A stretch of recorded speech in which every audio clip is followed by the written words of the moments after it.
আমাদের বাবা 2009 সালে একটি ষড়যন্ত্র হত্যা মামলার কারণে নির্দোষভাবে এখানে মানে তারা পরিকল্পিতভাবেই আমাদের একটাই দাবি আমাদের বাবারা যেন পুনর্বহাল পায় এবং নির্দোষ সবাইকে যেন যারা নির্দোষ সবাইকে যেন পুনর্বহাল করা হয়। এখনো কি আপনাদের সবাইকে চাকরি রাস্তাঘাট ক্ষতি করবো না আমরা শান্তি করবো। এখনো কি আপনাদের সবাইকে চাকরি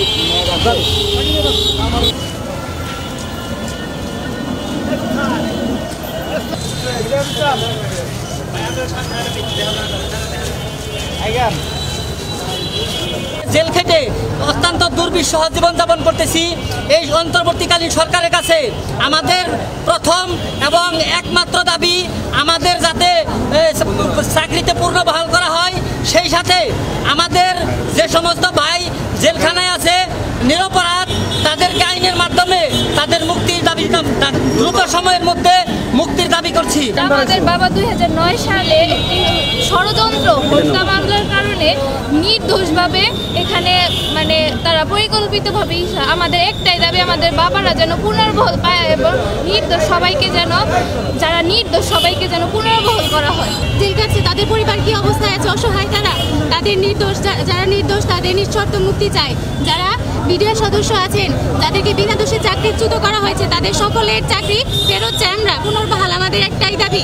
2009 সালে স্বৈরাচার সরকার এই ক্ষমতায় এসে আমাদের বিডিআরদের উপরে এরকম অত্যাচার করে সম্পূর্ণ সাজানোভাবে হত্যা মামলা করে সাজিয়ে হত্যা করে, আর এই বিডিআরের উপরে সমস্ত কিছু চাপিয়ে দিয়ে তাদের জেল হাজতে দিয়ে তাদের 16 বছর যাবৎ জেল খাটাইতেছে।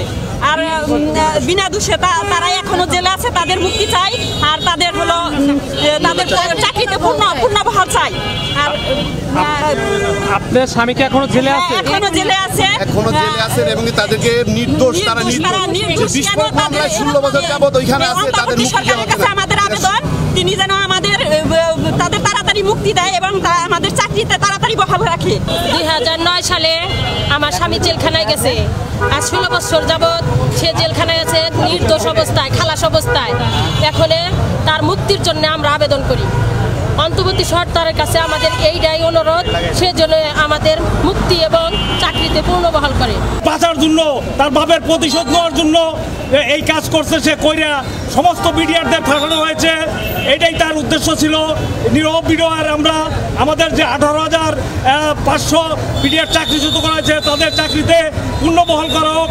এবং এটা প্রধান উপদেষ্টা, স্বরাষ্ট্র উপদেষ্টা এবং আইন উপদেষ্টা এদের কাছে আমাদের জোরালো দাবি আমাদের চাকরিতে পুনর্বহাল করা হোক এবং পূর্ণ তদন্ত করে এই সরকার এই হাসিনা স্বৈরাচারী সরকারের বিচার করা হোক। তার ফাঁসি চাই, তার ফাঁসি হোক।